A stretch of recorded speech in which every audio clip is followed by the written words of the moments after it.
Buenos días, soy la doctora Violeta Ávila Flores, residente de tercer año de Imagenología Diagnóstica Terapéutica. El día de hoy me toca impartir la clase acerca de estómago y duodeno 2. La clase va a abarcar lo que son las enfermedad diverticular gástrica y duodenal, neoplasias benignas, en donde vamos a ver pólipos gástricos, tumor de Gis, leiomioma y las neoplasias malignas, enfocándonos en adenocarcinoma gástrico, linfoma gástrico y adenocarcinoma duodenal. Bueno, vamos a empezar con la enfermedad diverticular gástrica y duodenal.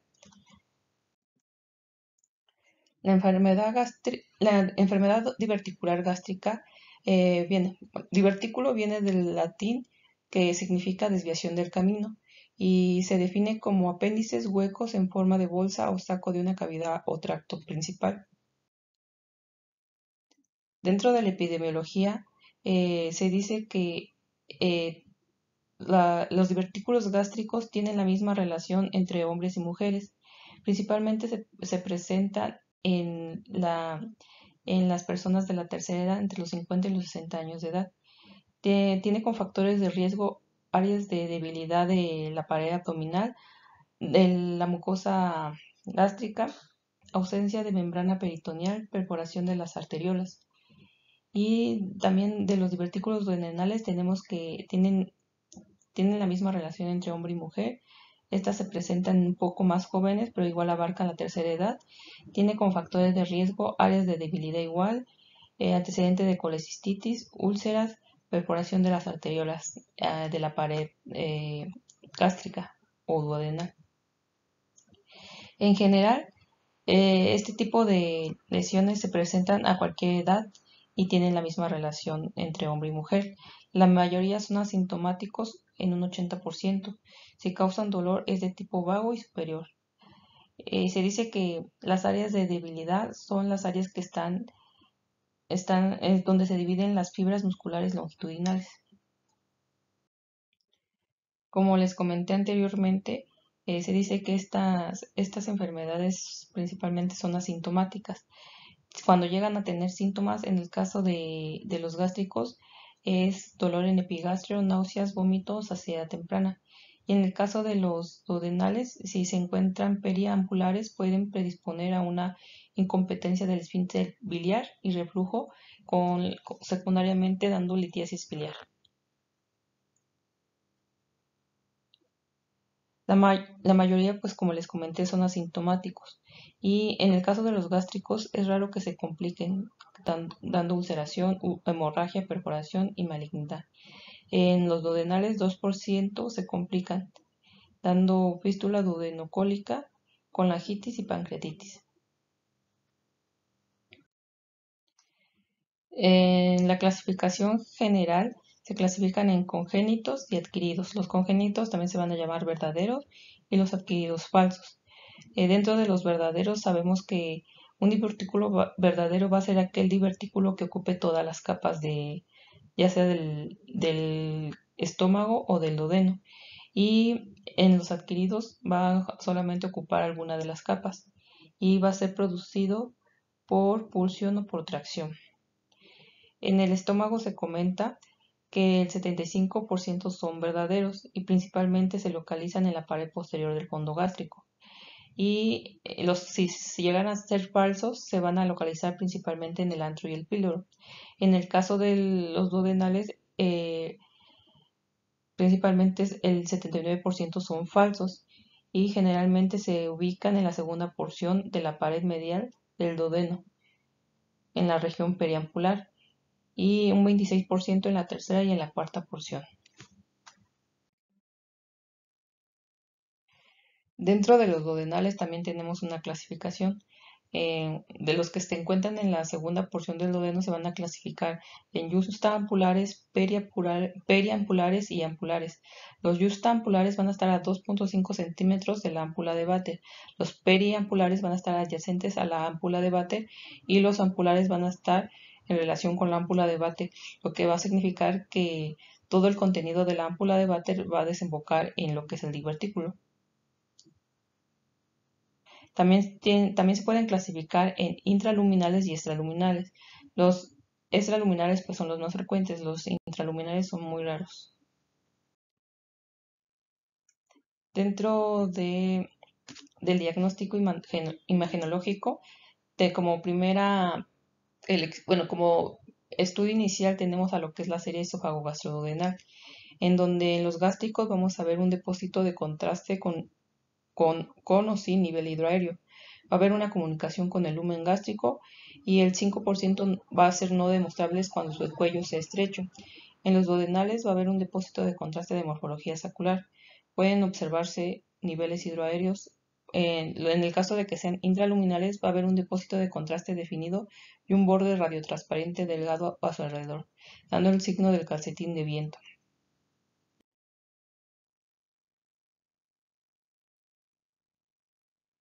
En estas imágenes les muestro lo que son magnificaciones de una serie esófago gastroduodenal. En la primera observamos a nivel del fondo gástrico lo que es un depósito de contraste de morfología sacular de bordes regulares y definidos, con cuello estrecho. En la segunda se observa a nivel del fondo un nivel hidroaéreo de morfología sacular de bordes regulares y definidos con cuello amplio. Estas dos primeras imágenes corresponden a divertículos gástricos. Las siguientes dos imágenes se observa a nivel de la segunda porción del duodeno una imagen, un depósito de contraste de morfología sacular, bordes definidos de forma regular, con cuello estrecho, en relación a lo que es un divertículo duodenal. Y en la siguiente imagen corresponde a un depósito de contraste intraluminal con un halo y radiotransparente en relación a un divertículo duodenal intraluminal. En esta imagen se trata de un caso del Centro Médico Nacional de Raza, en donde observamos a nivel de la tercera porción del duodeno dos depósitos de contraste, estos dos, de morfología casacular. La primera de base pequeña y cuello estrecho, y la segunda de base alta y cuello estrecho en relación a divertículos duodenales no complicados. Dentro de las imágenes de tomografía vamos a ver que pues van a ser prácticamente casi similares los gástricos que los duodenales, solamente pues en diferente localización. Y en los gástricos van a ser lesiones quísticas con pared delgada. Pueden o no tener un nivel hidroaéreo. Detrás del estómago, pues, generalmente como se encuentran en la pared posterior del cuerpo, lo vamos a ver ubicados detrás del estómago, adyacente al vaso o a la glándula adrenal. Y en los duodenales igual. Generalmente, como les mencioné, al principio son principalmente en la segunda porción del duodeno. Estas se van a manifestar como un nivel hidroaéreo o un depósito igual de contraste. Hay veces que van a tener detritus. Las siguientes imágenes son imágenes de tomografía computada abdominal en adquisición transversal. La primera en fase arterial y con contraste oral neutro, en donde se observa en la pared posterior del fondo gástrico una imagen sacular de cuello estrecho, donde se deposita el contraste neutro el cual es de pared delgada y definida en relación a un divertículo gástrico no complicado. La segunda imagen en fase simple y con contraste oral positivo, en donde se observa en pared posterior del fondo gástrico un depósito de contraste sacular de cuello estrecho en relación a un divertículo gástrico no complicado. En la tercera imagen en fase arterial tardía se observa a nivel de la tercera porción del duodeno una lesión sacular que protruye hacia afuera del lumen duodenal de bordes definidos y de contenido heterogéneo por la presencia de detritus e imágenes isodensas a aire en su interior en relación a un divertículo duodenal. Y en la cuarta imagen en fase arterial tardía y con contraste oral neutro se observa en la segunda porción del duodeno en la región periampular una lesión que protruye hacia afuera del lumen de morfología sacular, de bordes definidos, imagen y pared regular, con nivel hidroaéreo en relación a un divertículo duodenal. Posteriormente les voy a hablar sobre las neoplasias benignas. En estas vamos a abarcar lo que son los pólipos, el tumor de Yeast y los leiomiomas. Como generalidades, tenemos que los tumores gástricos, según la clasificación de la OMS, se dividen en epiteliales y no epiteliales. Dentro de los epiteliales vamos a tener a los pólipos y a los adenocarcinomas, y dentro de los no epiteliales vamos a tener a los mesenquimales, como son el tumor del Yeast, el sarcoma no Yeast, el schwannoma y los leiomiomas. Como definición tenemos que los pólipos, la palabra pólipo viene del latín que tiene muchas patas y es una lesión epitelial ocupante de espacio que protruye dentro del estómago. Dentro de la epidemiología tenemos que los pólipos gástricos corresponden al 1 al 2% de los pólipos del aparato digestivo y 50% de las neoplasias benignas del estómago. Generalmente los hiperplásticos se van a presentar en la edad media y avanzada y los amartomatosos en las edades más jóvenes y estos se van a relacionar más a síndromes. Tiene una prevalencia de 1 en cada 10.000 personas y tiene la misma relación entre hombres y mujeres. Como factores de riesgos principales tenemos lo que es la infección por Helicobacter pylori, gastritis autoinmune y hereditarios. Se dice que los pólipos hiperplásticos son los más frecuentes de los pólipos gástricos. Generalmente se asocian a gastritis crónica y en 50% a infección por Helicobacter pylori. La poliposis juvenil tiene un riesgo de transformación maligna y los hiperplásicos tienen muy poco riesgo de transformación maligna, se comenta en alrededor del 0 al 8%. La localización más frecuente de los pólipos gástricos es en el fondo, en un 39%. El síndrome de Pusch-Jaurs es una asociación que se relaciona con pólipos amatomatosos y este se va a caracterizar por, como les mencioné, por pólipos de predominio en intestino delgado y en un 25% en estómago y va a estar relacionado también con pigmentación mucocutánea. Hay una clasificación histológica de los pólipos, de los que derivan del epitelio. Se pueden clasificar en esporádicos y sindrómicos. Dentro de los esporádicos tenemos a los hiperplásticos y a los adenomatosos. Y dentro de los sindrómicos pues tenemos a los amartomatosos y los cuales se van a relacionar pues como su nombre lo dice a síndromes, como el síndrome de poliposis juvenil, el síndrome de Peutz-Jeghers y el síndrome de Canada-Cronquist. También, generalmente, los pólipos se clasifican a nivel anatomopatológico en hiperplásticos, adenomatosos y amartomatosos.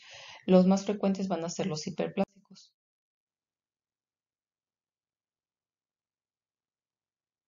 El- Normalmente los hiperplásticos también se pueden dividir en típicos, atípicos y atípicos gigantes. Los típicos pues, generalmente se presentan en el fondo y en el cuerpo y van a medir menos de 1 centímetro y son múltiples y sésiles. Los atípicos se presentan generalmente en el cuerpo y en el antro. Son de 2 a 6 centímetros, pueden ser solitarios y pedunculados. Y los atípicos gigantes se menciona que son gigantes cuando ya abarcan de 6 a 10 centímetros. Generalmente son lobulados. Los adenomatosos se menciona que la mayoría son solitarios, mayores de 1 centímetro. 50% de los mayores de 2 centímetros pueden transformarse a malignidad. Esto también se pueden dividir en tubulares, tubulovellosos y vellosos. Los más frecuentes son los tubulares y los que más malignizan son los tubulovellosos. En el grupo de los amartomatosos se comenta que son pólipos con base ancha. También existe una clasificación de Paris. Dentro de esta clasificación, generalmente es una clasificación macroscópica de la morfología del pólipo para lesiones neoplásicas superficiales, principalmente del colon, pero en este caso también se puede utilizar para, pues, para pólipos gástricos o duodenales. El- en el recuadro rojo les señalo pues la morfología normal de los pólipos, que estos pueden tener un cuello. Generalmente el cuello puede ser pedunculado pseudopedunculado o sésil. Dentro del cuadro clínico tenemos que habitualmente son asintomáticos y se, se, se diagnostican de forma incidental en pruebas de imágenes. Llegan a tener síntomas cuando estos pólipos se llegan a ulcerar, causando una hemorragia de gastrointestinal superior de baja intensidad, o también pueden ocasionar oclusión intestinal, consecuencia de una invaginación. Dentro de los estudios de imágenes, de inicio podemos realizar una serie esofagogastroduodenal. En los pólipos hiperplásicos, como aquí los comento en el recuadro, pues van a tener ciertas características. Por ejemplo, en esta imagen se trata de una magnificación de una serie esofagogastroduodenal en donde se observa a nivel del cuerpo algunos defectos de llenado de morfología redondeada, bordes definidos irregulares en relación a pólipos hiperplásicos. Los adenomatosos generalmente van a ser solitarios, como los comenté a un principio. Y, por ejemplo, en esta imagen se trata de una magnificación de una serie esófago-gastroduodenal de doble contraste, en donde se observa en la región del antro un defecto de llenado solitario de gran tamaño, de bordes definidos y regulares, con signo del sombrero mexicano en relación a un pólipo adenomatoso. El signo del sombrero mexicano corresponde a que esta lesión va a tener dos anillos, uno exterior y uno interior. El anillo exterior corresponde a lo que es la cabeza del pólipo y el anillo interior corresponde a lo que es el tallo del pólipo. Se menciona que en general para todos los pólipos el tratamiento de los pólipos pequeños menores de 1 centímetro y asintomáticos solamente son controles periódicas y cuando son sintomáticos o mayores de 1 centímetro céliles o pediculados o sintomáticos, el tratamiento va a ser la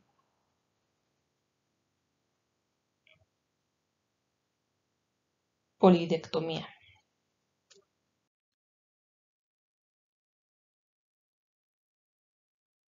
En esta siguiente imagen les represento la imagen de un pólipo amartomatoso, en donde se observa una magnificación de una serie esofagoslododenal con doble contraste, en donde observamos múltiples defectos de llenado en cuerpo y antro de tamaño variable, bordes regulares y definidos, en relación a una poliposis relacionada con pues algún síndrome.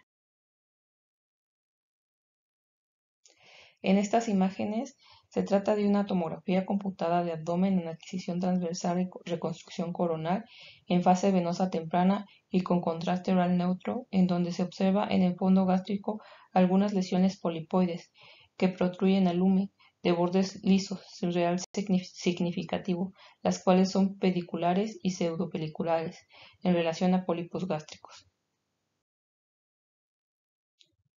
La siguiente imagen se trata de una tomografía virtual del estómago, en donde se observa una lesión polipoidea sésil que protruye hacia el lumen de bordes ligeramente lobulados en relación a un pólipo probablemente adenomatoso por sus características. Dentro de las neoplasias benignas del estómago, también tenemos a lo que es el tumor de Gist. El tumor de Gist se va a definir como un tumor mesenquimatoso del tracto gastrointestinal que deriva de las células del marcapasos intersticiales de Cajal. Las células intersticiales de Cajal son las células marcapasos del tracto gastrointestinal que forman redes complejas entre las células del músculo liso y fibras postganglionares neuronales para regular la contractibilidad del gastrointestinal. Dentro de la epidemiología, generalmente este tipo de lesiones se presenta en personas mayores de 45 años. Tienen una misma relación entre hombre y mujer.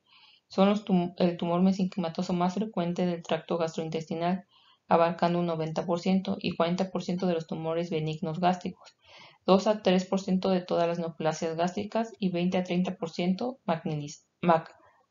malignizan.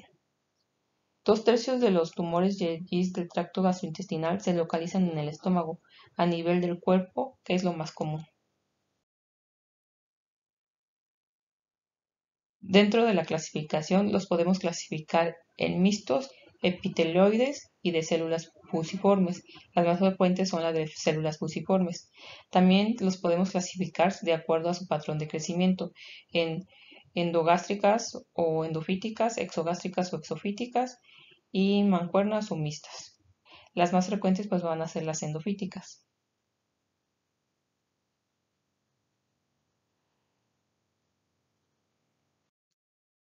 Dentro del cuadro clínico tenemos que cuando son exofíticos y menores de 3 centímetros van a ser asintomáticos. Cuando llegan a presentar síntomas, por lo general presentan náuseas, vómito y pérdida de peso. Y si se llegan a ulcerar estas lesiones, pueden sangrar con un sangrado del tracto digestivo superior. Pueden estar asociados a ciertos síndromes como la neurofibromatosis tipo 1, el síndrome de Carner-Streickis, en donde vamos a encontrar una tríada de Carney que va a consistir en un tumor de Gis maligno, un condroma pulmonar y un paraganglioma extrasupraadrenal. Se menciona que los tumores de Gis mayores de 2 centímetros, el 50% se ulcera.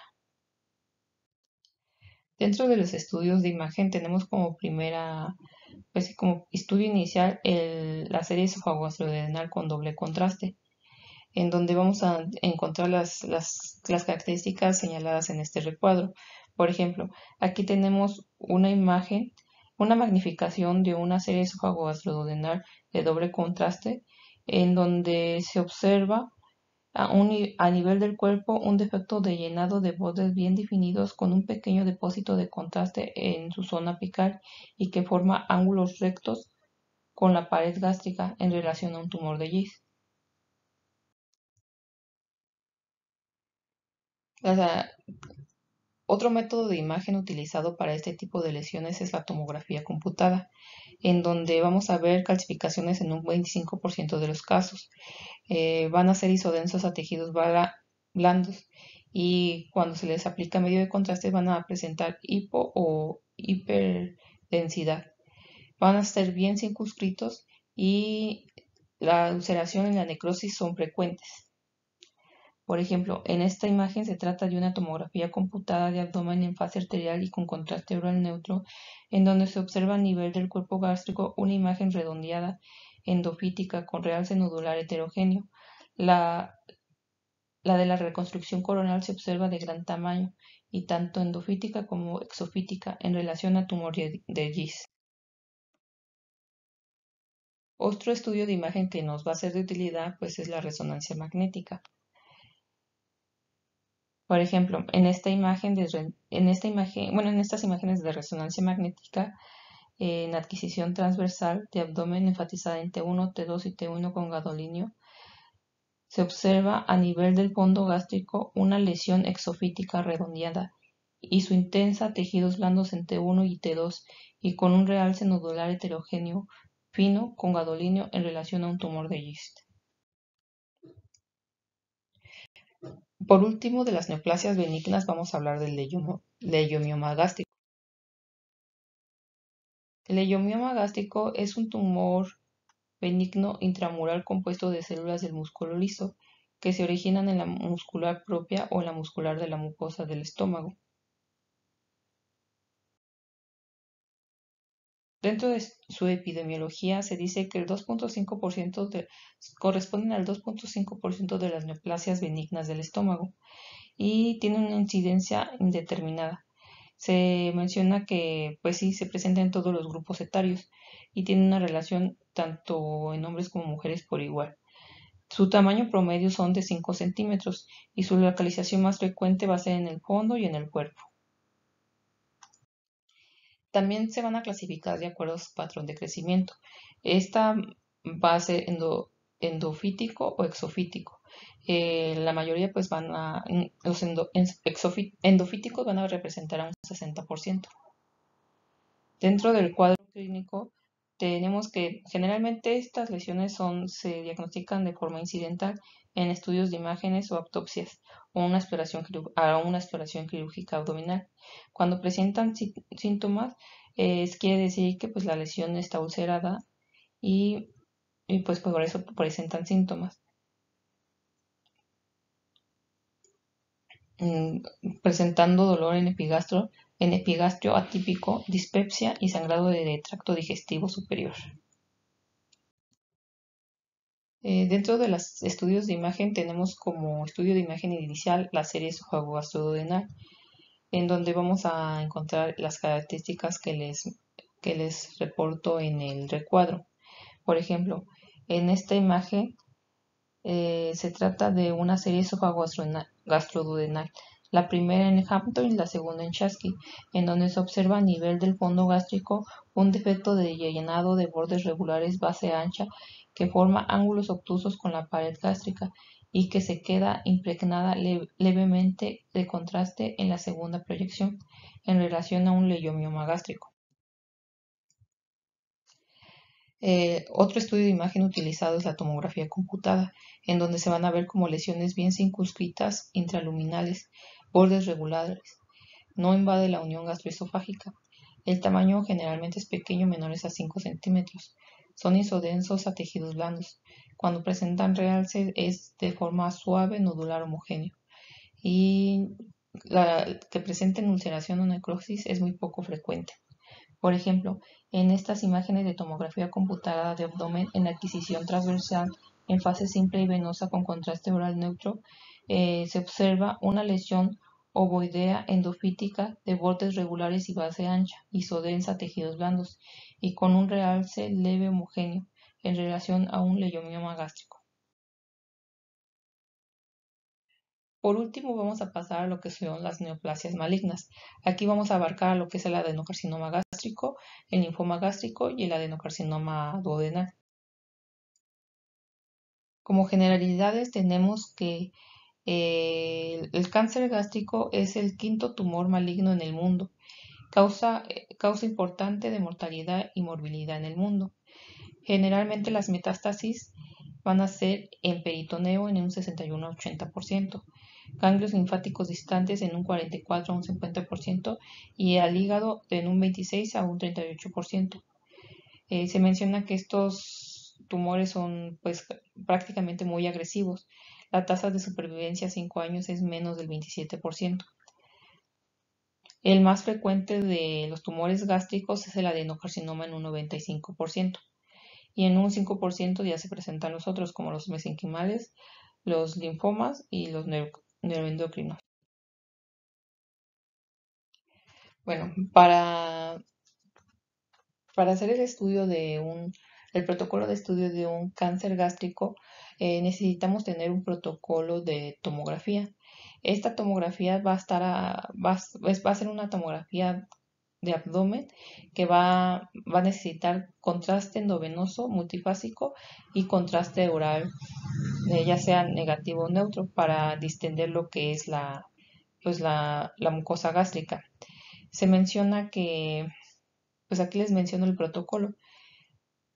Se dice que debe de estar el paciente en un ayuno de 8 horas. La distensión gástrica va a estar dada por 800 mililitros de agua y gránulos efervescentes de 5 a 10 mililitros disueltos en agua. En este protocolo de estudio tomográfico se va a requerir de 3 fases: una fase arterial tardía, una fase venosa y una fase de equilibrio. La fase de arterial tardía la vamos a hacer alrededor de 25 a 40 segundos, la fase venosa de 60 a 80 segundos y la fase de equilibrio de 3 minutos. Como les mencioné, para el protocolo de estudio del cáncer gástrico es necesario utilizar este protocolo de tomografía computada abdominal. Ya entrando al tema, se menciona que el adenocarcinoma gástrico es un proceso maligno más frecuente del estómago. Dentro de su epidemiología es el quinto cáncer más común a nivel mundial y tiene una relación más prevalente en hombres que en mujeres. Tiene una mediana de edad a los 60 años y es la segunda causa de muerte por cáncer en México y la primera causa de muerte por cáncer del tracto gastrointestinal. El 90% de todos los cánceres malignos y corresponde al 90% de todos los cánceres malignos gástricos, el adenocarcinoma, que es el más frecuente. Mm, Para tener un adenocarcinoma hay hay ciertos factores de riesgo. El principal que se menciona es la infección por Helicobacter pylori. Bueno, pero vamos a tener factores de riesgo demográficos, biológicos y hereditarios. Dentro de los demográficos vamos a tener lo que es la edad avanzada, ser hombre, comidas ahumadas y tabaquismo. Dentro de los biológicos y el que es el que más se relaciona con el cáncer gástrico es la infección por Helicobacter pylori, la gastritis atrófica y la anemia perniciosa. Y dentro de los hereditarios pues, tenemos antecedentes que tengan antecedentes heredofamiliares de cáncer gástrico y la poliposis adenomatosa familiar. Dentro de la epidemiología también se menciona que el adenocarcinoma gástrico principalmente se localiza en un 40% en el antro, en un 35% en el fondo y en la unión gastroesofágica y en un 25% en el cuerpo. Y se menciona que este tipo de cáncer gástrico se va a presentar como linitis plástica en un 10%, al contrario de lo del linfoma, que generalmente el linfoma gástrico se presenta como una linitis plástica. Dentro del adenocarcinoma, en su clasificación histopatológica por la OMS se va a dividir en papilar, tubular, mucinoso, mixto y de células en anillo de sello.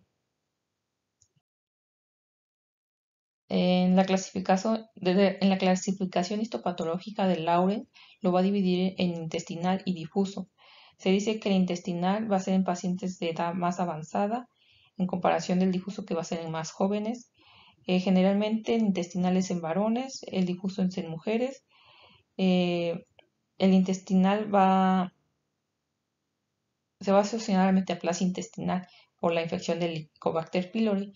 Tiene un curso largo y mejor pronóstico en comparación del difuso que tiene un curso más de peor pronóstico. En este esquema les muestro lo que es la transformación del, del adenocarcinoma, adenocarcinoma gastrointestinal de tipo intestinal, ajá, en donde observamos en la primera imagen un esquema histológico de un epitelio normal del estómago.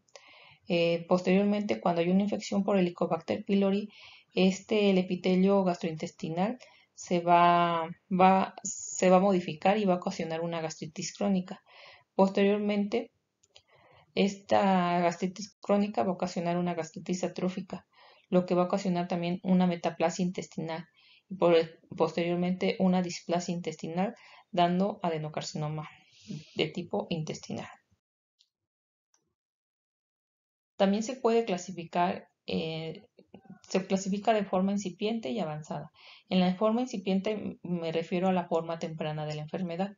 En esta va a ser va a tener patrones morfológicos. Van a ser tres tipos de patrones morfológicos. El tipo 1 va a ser una lesión de más de 5 milímetros que protruye hacia el lumen. El tipo 2 va a ser una lesión. El tipo 2 se va a dividir en tres, en A, B y C. El tipo A va a ser una lesión que protruye, pero va a ser menos de 5 milímetros. El tipo B va a ser una lesión plana y el tipo C va a ser una lesión excavada. Pero la lesión excavada no va a pasar a la submucosa. Y en el tipo 3, la lesión excavada va a llegar hasta la muscular.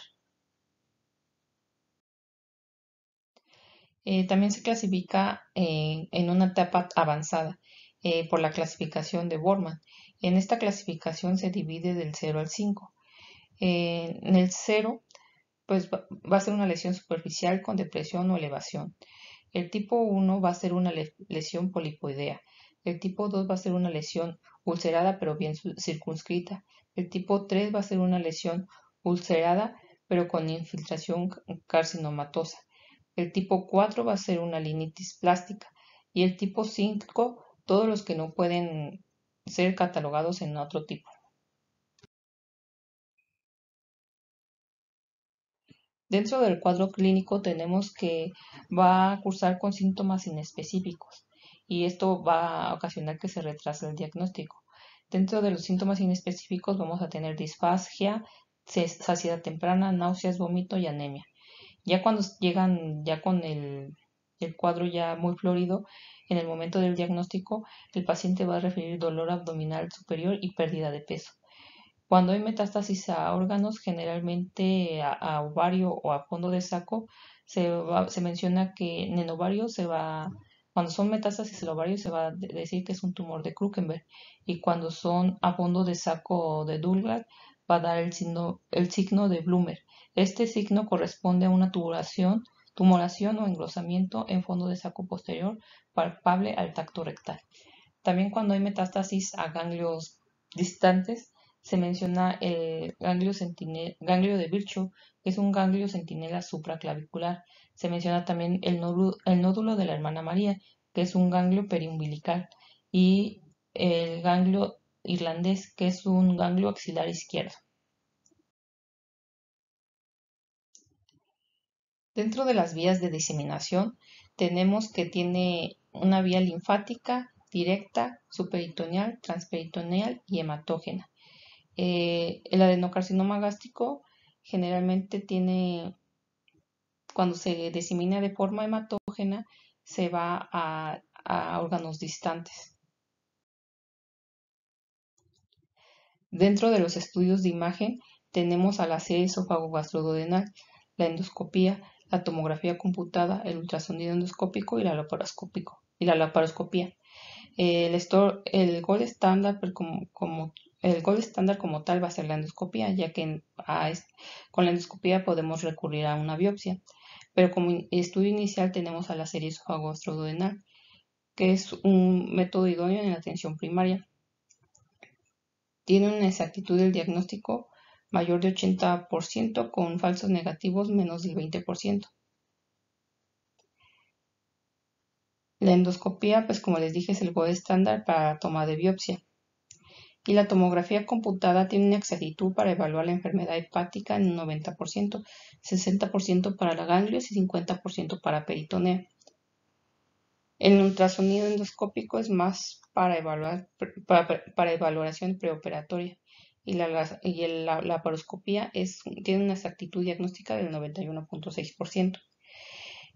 Como desventajas de la tomografía, tenemos que la tomografía solamente nos va a evaluar más que nada en la estratificación de TNM, la etapa T la etapa M, perdón, que son metástasis a distancia, ya que en la etapa T y en la etapa N generalmente se utiliza más el ultrasonido endoscópico, porque la tomografía está limitada a cuando son lesiones de menos de 5 milímetros o cuando son ganglios de menos de 8 milímetros. Igual el ultrasonido endoscópico nos va a ayudar en la etapa T, ya que aquí nos va a ver las diferentes capas pues, de lo que es la pared gástrica, y por ende pues nos va a decir en qué etapa va a estar pues el cáncer.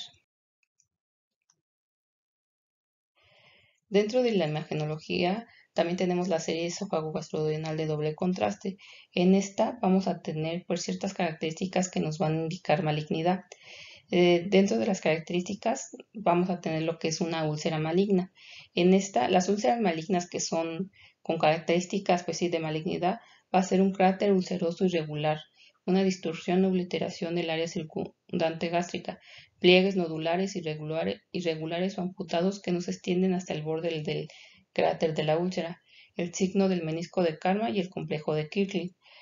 El tumor intraluminal es otra característica. Este va a ocasionar una obstrucción, generalmente cuando se encuentra en el antro. Los pliegues se van a ver engrosados, nodulares e irregulares, y va a haber ausencia del peritatismo. Otra forma de presentación es la linitis plástica, que en esta el estómago se va a ver pequeño, no va a estar distendible y no va a estar peristáltico. Por eso pues sí es necesario un estudio contrastado, porque es un estudio dinámico y vamos a ver pues la ausencia de la peristalsis en caso de que tuviera linitis plástica. Y también otra forma de presentación es una pseudoacalasia en el caso de que, de que se destruya el plexo mientérico. Vamos a tener un lumen dilatario y un peristaltismo disminuido.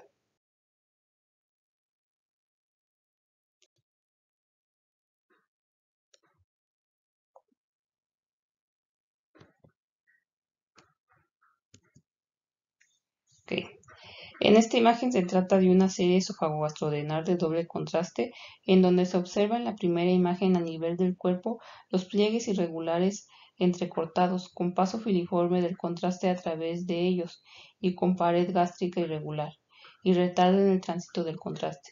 Y en la segunda imagen se observa tanto un defecto de llenado como un depósito de contraste con superficie convexa hacia el lumen, dando el signo del complejo de Kirkland en relación a un adenocarcinoma gástrico ulcerado. Por ejemplo, aquí vemos pues sí los pliegues lo que son irregulares y en esta imagen vemos una úlcera maligna. La úlcera maligna se caracteriza por un borde convexo intraluminal y el halo y radiotransparente corresponde pues sí a la tumoración y como tal solamente la pura úlcera significa el menisco de Karman. Ya con su halo radiotransparente ya se forma el complejo de Kirkland. Dentro del estudio también tenemos los estudios tomográficos, en donde va a haber ciertos patrones. En los patrones pues vamos a tener una tumoración polipoide que puede estar o no ulcerada, nodularidad focal asimétrica de la pared, engrosamiento mayor de 1.5 centímetros de la pared, engrosamiento infiltrativo eh, del cáncer gástrico difuso y en la linitis plástica un realce arterial variable, dependiendo del subtipo histológico y del estadio. Y en el caso de los mucinosos son hipodensos y va a haber una pérdida de la diferenciación en las capas. Se menciona que cuando el tumor, bueno, el adenocarcinoma gástrico se encuentra a nivel de la unión esofagogástrica, para identificar si se trata de un tumor propio del estómago o propio del esófago, tenemos que ver si está, mmm, si rebasa del epicentro del tumor, rebasa más de 2 centímetros hacia el estómago, corresponde pues que hace un tumor gástrico. Si rebasa menos de 2 centímetros del estómago, corresponde a un tumor esofágico. Aquí les tengo un ejemplo que en donde se trata se trata de dos imágenes de dos magnificaciones transversales de tomografía computada abdominal en fase arterial, fase tardía y contraste oral neutro, en donde se observa como datos positivos engrosamiento focal e irregular en la pared del antrogástrico con realce nodular heterogéneo en relación a un adenocarcinoma gástrico. Pues dentro de la clasificación del adenocarcinoma gástrico tenemos la estadificación del TNM, en donde T pues va a ser como tal la estadificación propiamente del tumor, N va a ser la estadificación de los nódulos de los ganglios regionales y M pues como tal metástasis a distantes de ganglios distantes o a otros órganos.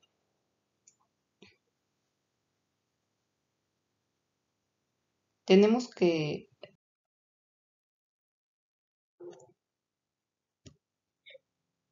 En el caso del T, bueno, de la letra T, en la estadificación, en la etapa T, se menciona cuatro tipos. Principalmente el tipo 1 se divide en A y B. El tipo 1A, el tumor invade la lámina propia o la muscularis de la mucosa. El T1B, el tumor invade a la submucosa. El T2, el tumor invade a la muscular propia. El T3 invade a lo que es la serosa, pero no la sobrepasa. Y el T4A ya sobrepasa la serosa y la rompe. Y el 4B ya invade a órganos que están cerca o adyacentes a la tumoración.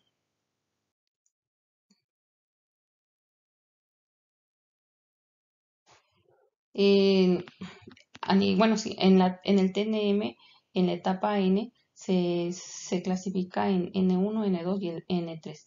N0 corresponde a que no tiene ganglios regionales invadidos. El N2, en el N1 corresponde a 1 o 2 ganglios regionales invadidos. El N2 corresponde a 3 a 6 ganglios regionales invadidos. En el N3 se va a dividir en A y B. En el N3A de 7 a 15 ganglios regionales y en el B más de 16 ganglios regionales. Aquí les muestro una imagen en donde se trata de dos magnificaciones de tomografía computada abdominal en fase venosa. En la primera se observa como dato positivo el engrosamiento nodular de la pared del cuerpo gástrico, que llega hasta la muscular, con realce nodular heterogéneo, con un ganglio atípico perigástrico, en relación a un adenocarcinoma gástrico. Como les mencioné, como no está llegando a lo que es la serosa, y no está invadiendo la muscular, bueno, si está invadiendo la muscular solamente, se clasifica como un T2. Como nada más vemos un ganglio y este es regional, se clasifica como N1. Como no estamos viendo metástasis a órganos distantes o a ganglios distantes, se clasifica como M0. La segunda imagen tiene como dato positivo a nivel de la pared del antro un engrosamiento focal e irregular, con realce nodular heterogéneo, que rompe la serosa invadiendo la grasa en esa región, en relación a un adenocarcinoma, en este caso en un estadio T4A.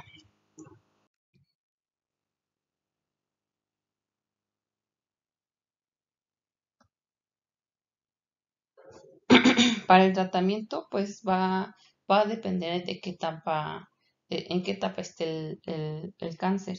En la etapa 0 y 1, generalmente se hace gastrectomía más linfadenectomía.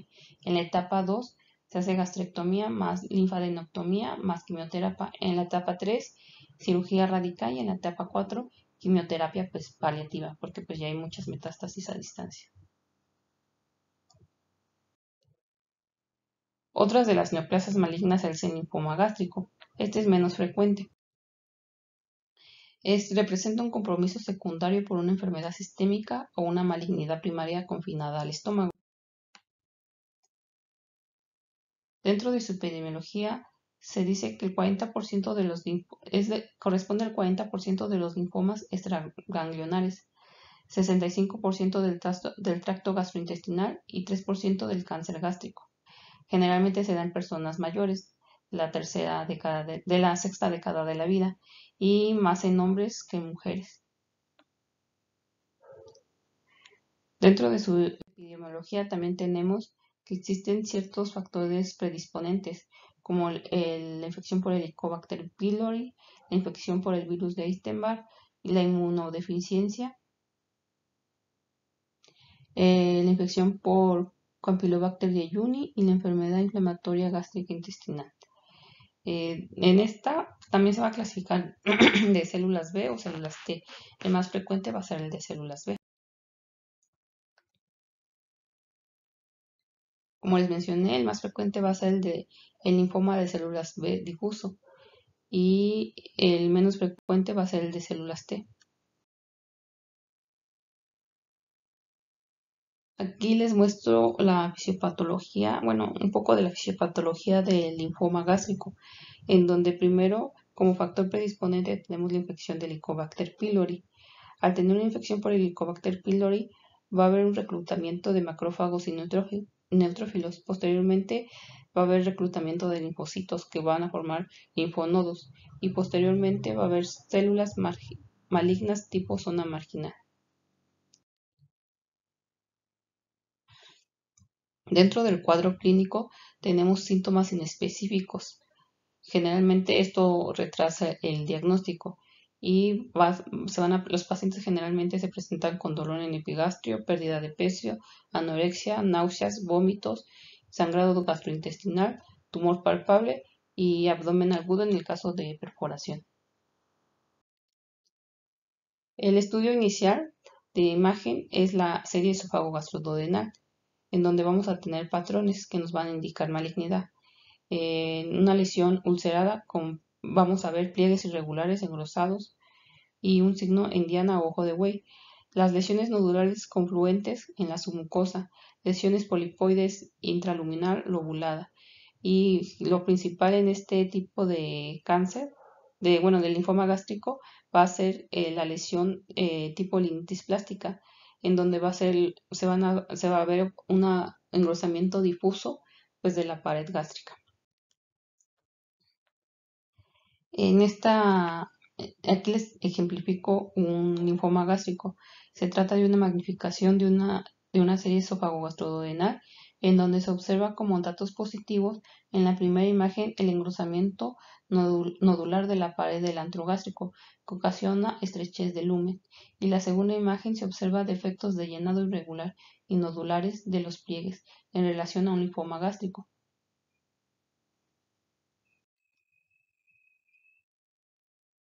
Bueno, otro estudio de imagen es la tomografía computada, en donde pues vamos a observar engrosamiento difuso segmentario de la pared de gran extensión, atenuación hipodensa y homogénea, linitis plástica principalmente. Hay veces que se puede presentar como una lesión polipoidea, ulcerada, nodularidad de la mucosa, pero esto ya es muy raro. Y va a haber adenopatías regionales o generalizadas. Los pliegues pueden verse engrosados pero conservan su contorno.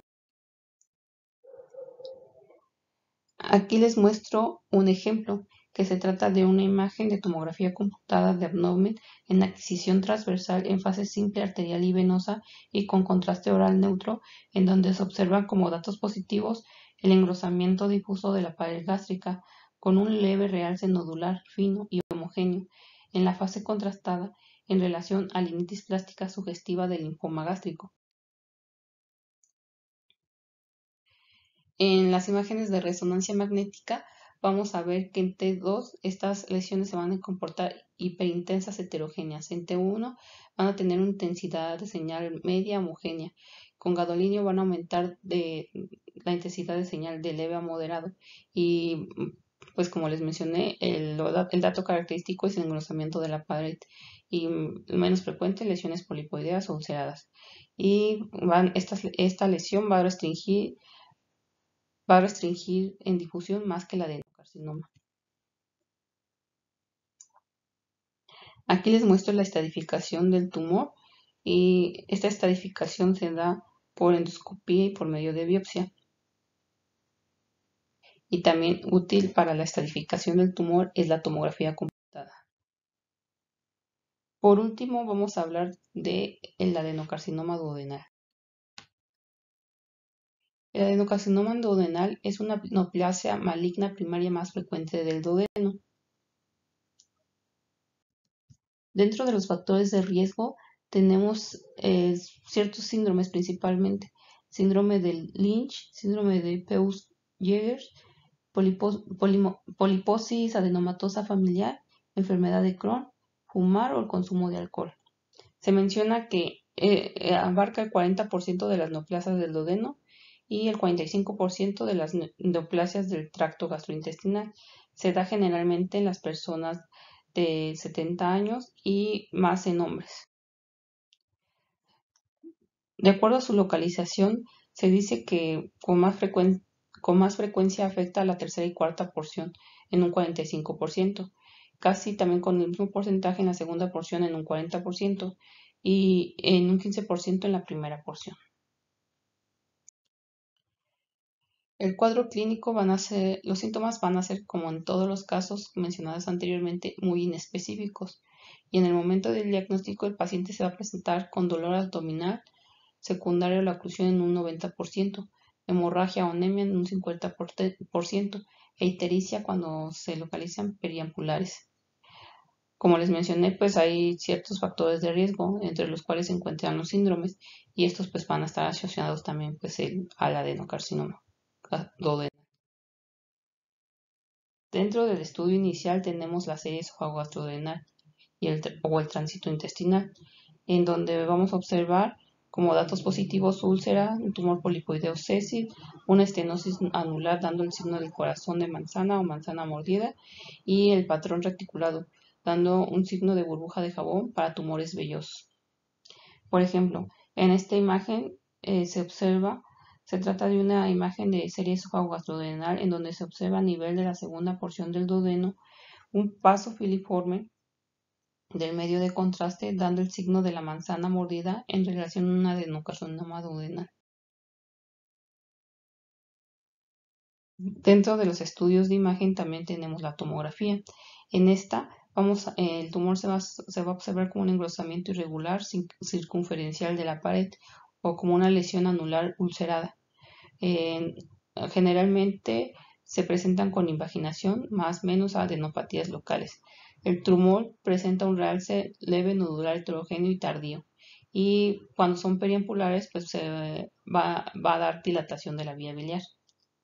Por ejemplo, en esta imagen se trata de una tomografía computada abdominal en fase arterial tardía, en donde se observa como dato positivo al nivel de la tercera porción del duodeno un engrosamiento circunferencial e irregular de la pared con realce nodular heterogéneo en relación a un adenocarcinoma duodenal.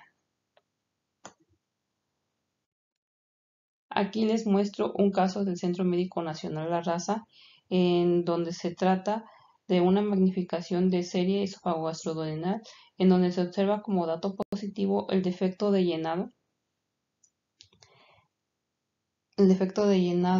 a nivel de la segunda porción del duodeno, el cual es de bordes irregulares definidos y el cual ocasiona estrechez del húmero duodenal. La siguiente imagen corresponde al mismo paciente en el cual se le realizó una tomografía computada en fase arterial tardía, en donde se observa como dato positivo lesión irregular de bordes parcialmente definidos en lumen, en la segunda porción del duodeno, con realce nodular heterogéneo. Además, se observa que hay una lesión hipodensa y amorfa con realce anular irregular en el segmento 7 del hígado en relación a adenocarcinoma duodenal con metástasis hepáticas. Bueno, ya abarcamos todos los tumores. Como conclusión, pues como conclusión, se menciona que la tomografía computada es la modalidad de elección para la estadificación del cáncer gástrico, sobre todo en la etapa M, ya que como les mencioné, para la etapa T y la etapa N se utiliza más el ultrasonido endoscópico. La desventaja de la tomografía computada es que no detecta metástasis menores de 5 milímetros y puede dar falsos negativos, al igual que no detecta metástasis ganglionares menores de 8 milímetros. La ecografía endoscópica es mejor para evaluar la etapa T, porque pues ahí se va a ver como tal las capas de la pared gástrica, y para la etapa N en ganglios de menor tamaño. Con la tomografía computada multifásica hidrodinámica, las tasas de detección de cáncer gástrico temprano superan el 91%. La serie esófago-gastroduodenal del doble contraste tiene un papel inicial importante para distinguir úlceras malignas y de benignas. Eso sería todo, no sé si tengan alguna duda. Pues si tienen alguna duda, en la clase lo vemos. Muchas gracias y hasta luego.